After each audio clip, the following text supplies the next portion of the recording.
Hello दोस्तों, veterans नमस्कार।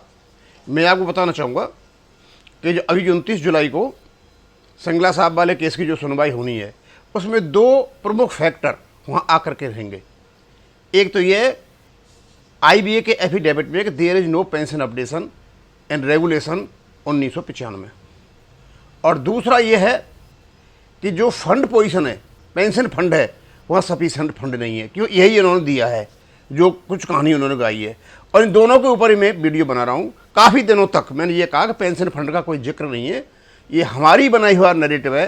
तो अब लोग समझने लगे कि हाँ उसमें, और उसका भी वीडियो बनाऊंगा कल एक पेंशन फंड का और डिटेल में, कि पेंशन फंड का कोई लेना देना नहीं है। यदि पेंशन की कोई फंड की कमी पड़ेगी तो बैंक एक्चुअली असेसमेंट के आधार उसको पूरा करेंगे। लेकिन हम दूसरी बात को ले रहा हूँ आज मैं, और बात है हमारे ये 35.1 की। ये कहा गया कि 35.1 का 2003 में अमेंडमेंट हुआ है, उसका नोटिफिकेशन आया है, और नोटिफिकेशन होने के बावजूद भी पेंशन अपडेशन नहीं किया गया है, और इसकी बहुत बड़ी चर्चाएं हुई।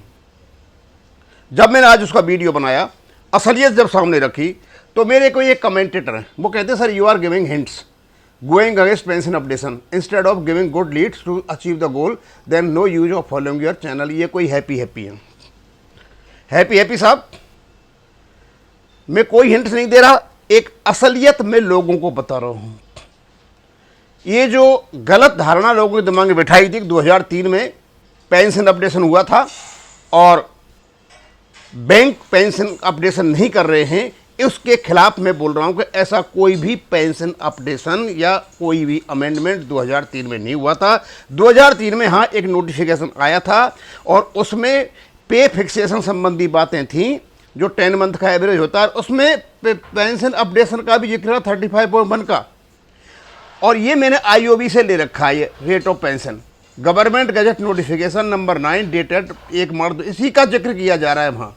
और इसमें यह कहा गया है कि ये 2003 यानी मार्च 2003 में जो नोटिफिकेशन आया था, इसमें जो पे फिक्सेशन होगा या जो 10 मंथ का जो एवरेज निकलेगा, उसमें अपडेशन जो होगा वो 35.1 के आधार पर होगा।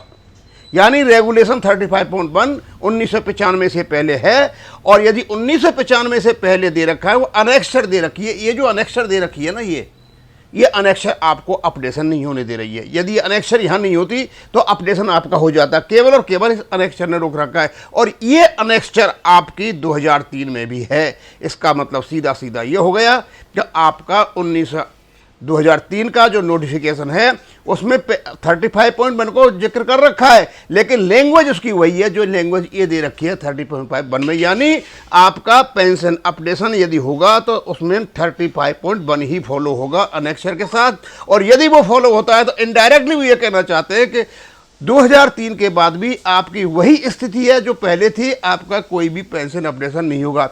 अब इस चीज़ को समझने में शायद लोगों को देर लग रहा होगा, और आप हो सकता है यहाँ जिसका भी ये कमेंट है आपने ये दिमाग में बिठा रखा होगा, तो उसके खिलाफ ये जैसा। अब अमेंडमेंट होते कैसे हैं वो बताता हूँ मैं आपको। CCS रूल 1972 में कोई भी पेंशन अपडेशन का जिक्र नहीं है, ना पेंशन रिवीजन का जिक्र है। उसी प्रकार आपका जो 1990 का RBI का पेंशन रेगुलर, वहाँ भी कोई पेंशन अपडेशन का जिक्र नहीं है। 2019 में रेगुलर उसका RBI का हो जाता है, और CCS रूल 1972 में अमेंडमेंट किया जाता है, एक नया नोटिफिकेशन आता है, और ये आता है 2021 में। ये 2021 का लगा रखा है मैंने यहाँ पे, और 2021 में बिल्कुल उसको खोल के रखा जाता है, क्योंकि जो किस प्रकार से पेंशन अपडेशन होगा। क्योंकि लोगों को लगा होगा कि ऐसा नहीं हो कि सरकार बदलती रहे, इसमें कोई जिक्र है नहीं और कोई भी पेंशन अपडेशन को रोक सकता है। इसलिए ये जो 66 रेगुलेशन है CCS रूल 2021 और 23 का जो वर्तमान में चला हुआ है, उसमें क्या लिखा है, ऐसे होते हैं अपडेशन। ऐसे नहीं होते कि वो जो 35/1 की लैंग्वेज थी वही दोबारा दोहरा दी और आपने सोचा कोई अपडेशन, कोई भी अपडेशन नहीं हुआ है। Revision of pension after authorisation, कहते हैं the pension authorised under rule 44 और फैमिली पेंशन ऑथराइज अंडर 50, ये इनके रेगुलेशन के अंतर्गत पेंशन कैसे मिलेगी, फैमिली पेंशन उसकी बातें कर रहे हैं, may be revised by the government in accordance with any general order issued in implementation of decision taken on the recommendation of Central State Commission or otherwise in the pension or family pension so revised shall thereafter be basic pension for basic family pension for grant of additional pension उसके लिए भी होगी। मतलब जब आप pension और family pension set कर दोगे तो उसका अपडेशन होगा। ये अब निकल करके आया है, ये 1972 में नहीं था। और इस प्रकार जो आपकी पेंशन रिवाइज होगी उस पर आपको एडिशनल पेंशन मिलेगी, जो 80 साल में 20%, 85 में आपकी बढ़ जाती है, 90 में फिर बढ़ जाती है, 95 में फिर बढ़ जाती है और 100 साल में जाकर आपकी 100% हो जाती है, वो होगी। बड़ा स्पष्ट रूप ऐसे होते हैं सर, ऐसे होते हैं। क्या नाम है, आपके अमेंडमेंट बिल्कुल साफ सुथरे। आपका अमेंडमेंट 35/1 का कोई साफ सुथरा नहीं है, वही लैंग्वेज वहाँ दोहरा रखी है जो लैंग्वेज ऑलरेडी 35.1 दे रखी है। उसका सीधा साधा मतलब है कि हम आपका नोटिफिकेशन तो निकाल रहे हैं 2003 में, लेकिन जब अपडेशन की बात आई तो उन्होंने बोल दिया कि नियम वही लागू होगा जो 35/1 में 1995 में है।